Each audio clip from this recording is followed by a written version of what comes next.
একজন রোগীকে পুরোপুরি সুস্থ করে তুলতে চিকিৎসকের পাশাপাশি ছায়া সঙ্গী হয়ে কাজ করেন নার্স। দিনরাত ২৪ ঘন্টা রোগীর পাশে থেকে সাহস জোগানো থেকে শুরু করে পরিচর্যা সবকিছুই করেন তারা।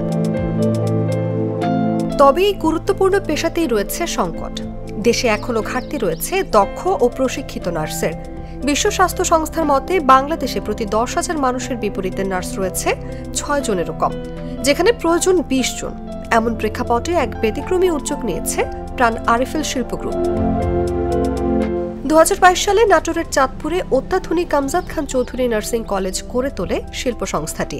বর্তমানে এখানে অধ্যয়ন করছে ১৩০ জন শিক্ষার্থী। শিক্ষকদের সংখ্যা ২৫ জন এবং কর্মকর্তা কর্মচারী ১৮ জন।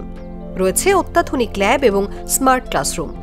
বিগত কয়েকটা নার্সিং কলেজ রাজশাহীতে আছে, সেটার তুলনায় আমাদের কলেজে পড়াশোনা অনেক ভালো, ম্যামরা অনেক ভালোভাবে বোঝায়। আমাদের প্রতিদিন ৬টা করে ক্লাস হয় এবং আমাদের এখানে যেরকম পড়াশোনার মান অন্যান্য নার্সিং কলেজের তুলনায় অনেক ভালো।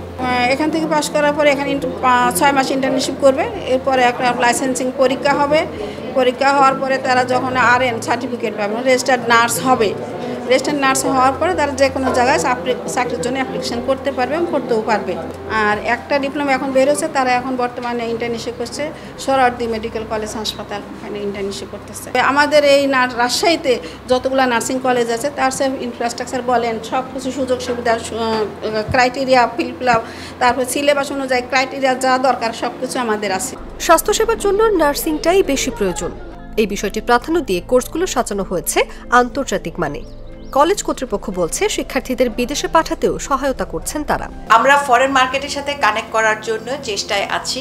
আমরা সৌদির সাথে কথা বলছি। আমাদের বিদেশে অনেকগুলি জায়গায় আমাদের সেলস হাব আছে, সেখানে মানুষ যায়, আমরা ওখানে চাকরি দিচ্ছি। আমরা আরও আলোচনার মাধ্যমে সেই সব জায়গার উন্মুক্ত করার চেষ্টা করছি, যেরকম কাতার, সৌদি, UAE। আমরা এইসব জায়গায় আমরা সম্ভাবনা দেখতে পাচ্ছি। তবে সৌদি বাংলা চেম্বার অফ কমার্সের মাধ্যমে আমরা এক ধাপ এগিয়ে আছি, কারণ তাদের সাথে আমাদের আলোচনা চলমান। অন্য দেশগুলির সাথেও আমরা কথা শুরু করেছি, কিন্তু এখনও খুব বিরাট আকারে কোনো ধরনের ডিসকাশন হয়নি। তবে আমাদের প্রধান উপদেষ্টা কয়েকদিন আগে জাপান বেরিয়ে আসলেন।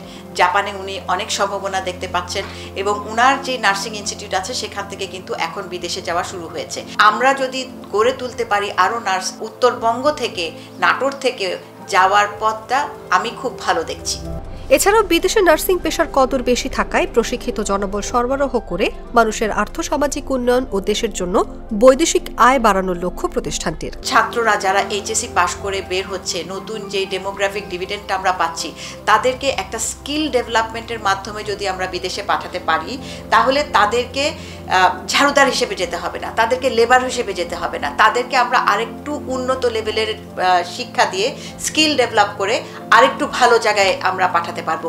বাংলাদেশ থেকে প্রচুর ডাক্তার বিদেশে যায়, আমাদের দেশ থেকে প্রচুর ব্যবসায়ীরা বিদেশে গিয়ে কাজ করেন। আমাদের দেশ থেকে এই লেভেলের ছাত্রদেরকে যদি আমরা স্কিল একটা হাতে তৈরি করে দিতে পারি, আমার মনে হয় এই আজকের দিনের জন্য আগামী 3 থেকে 4 বছরের মধ্যে যদি আমরা স্টুডেন্ট কিছু পেয়ে তাদেরকে মানুষ করতে পারি, তাহলে বাংলাদেশ থেকে যেই ছেলেরা বিদেশ যাচ্ছে তারা আরও ভালোভাবে বৈদেশিক মুদ্রা নিয়ে আসতে পারবে, দেশকে আরও স্বাবলম্বী করতে পারবে তাদের বৈদেশিক আয়ের মান। সামাজিকভাবে এই পেশাকে ছোট করে দেখায় রয়েছে নানা চ্যালেঞ্জ। তবে সরকার ও অংশীজনদের সহায়তায় সব মোকাবিলা করে বৈদেশিক আয়ের মাধ্যমে নার্সরা দেশকে আরও স্বাবলম্বী করতে পারবে, এমনটি প্রত্যাশা কলেজ কর্তৃপক্ষের। অনুভা বিশ্বাস, জাগো নিউজ।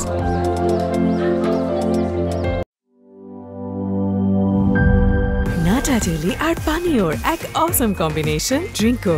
চিল থাকতে চান, ড্রিঙ্কো চাবান।